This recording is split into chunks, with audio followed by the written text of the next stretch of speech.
Shalom, selamat pagi. Nama saya Elizabeth Gratia Bersembiring dari kelas 10 MIPA 2, SMA Negeri 17 Medan. Di sini saya akan mempresentasikan tentang jenis-jenis gerhana matahari serta dampaknya. Gerhana matahari terjadi ketika posisi bulan berada di sejajar di antara bumi dan matahari, yang mengakibatkan pancaran matahari sebagian atau seluruhnya tidak sampai ke bumi.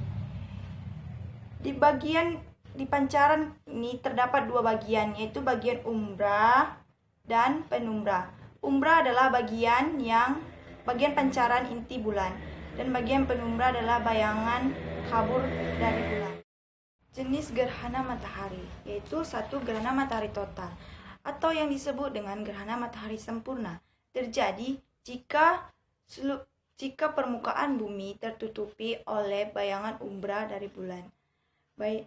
Peristiwa ini terjadi hanya pada daerah yang tertutupi oleh bayangan umbra.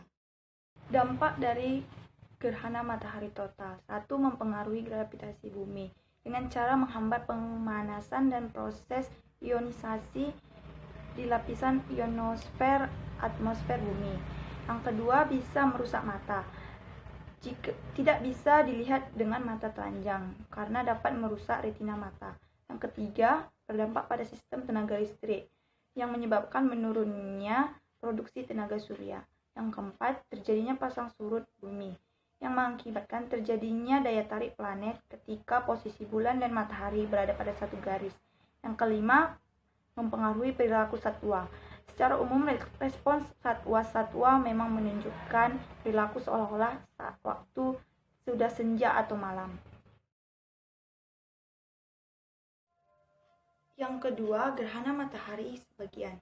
Gerhana matahari sebagian ini terjadi jika permukaan bumi tertutupi oleh penumbra. Gerhana matahari ini waktu berlangsungnya lebih lama kebanding gerhana matahari total karena penumbra bulan lebih luas kebanding dengan umbra bulan. Dampak dari gerhana matahari sebagian: 1. Mempengaruhi gravitasi bumi yang dengan cara menghambat pemanasan dan proses ionisasi di lapisan ionosfer atmosfer bumi. Yang kedua, terganggunya medan magnet pada lapisan atmosfer, yaitu ionosfer, yang menyebabkan terganggunya medan magnet. Yang ketiga, saluran komunikasi. Terjadi masalah pada ionosfer sehingga gelombang radio dan sinyal internet akan terganggu, yang secara langsung memberi dampak secara langsung pada bidang komunikasi dan transportasi bidang penerbangan. Yang keempat, perilaku satwa mempengaruhi, yang membuat satwa-satwa gelisah antara membedakan terjadinya siang atau malam dan bergerak tak beraturan. Yang ketiga, gerhana matahari cincin.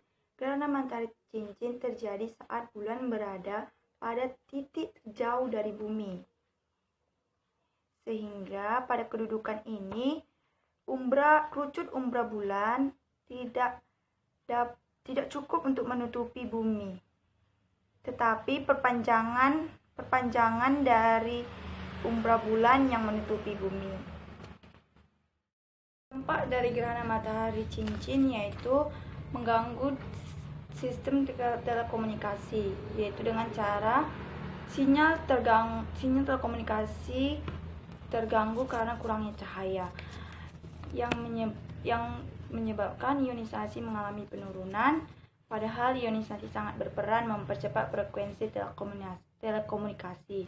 Yang kedua, sangat berbahaya jika kita melihatnya secara langsung dengan mata telanjang karena efeknya bisa menyebabkan kerusakan permanen pada retina yang bahkan sampai kebutaan.